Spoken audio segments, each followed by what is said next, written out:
नमस्कार हिंदूंनो, कशा आहात? फतवे निघायला लागलेत आपल्या विरोधात. मुसलमानांनी काँग्रेसला मतदान करावं असं फतवा काढलेला आहे. त्याकरता दुबईवरून वगैरे जी माणसं येणार, मुस्लिम जे येणार आहेत मतदान करण्यासाठी, त्यांना तिकीटचा खर्चापासून त्याच्या राहण्या येण्या जाण्याची सोय करण्यात आलेली आहे. आणि त्या फतव्यात मेन्शन केलेलं आहे की आपलं मत काँग्रेसला द्या.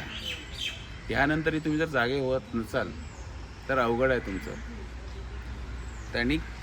त्यांच्यासाठी सवलती काय मिळणार आहेत हे त्या फतव्यामध्ये आहे.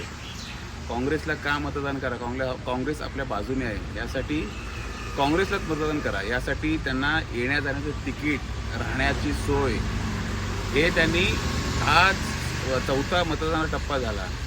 हे अगोदर जेव्हा पहिला टप्पा झाला तेव्हाच डिक्लेअर केलेला आहे अख्ख्या देशभरात. तो जो फतवाचा प्रत आहे ती मी तुम्हाला दाखवेनच, पण तुम्ही लक्षात घ्या काय चाललेलं आहे ते. आज जर तुम्ही सुधारला नाहीत तर पुढे अवघड आहे.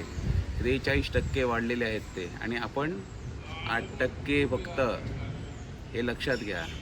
आणि शेवटचा टप्पा जो राहिला त्यात तरी पूर्ण ताकदीनिशी उतरा आणि मतदान करा ह्यासाठी की हिंदू म्हणून आपण टिकलो पाहिजे.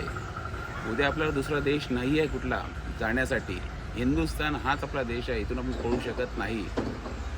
त्यांना बरेचसे पर्याय आहेत, हे लक्षात घ्या. धन्यवाद.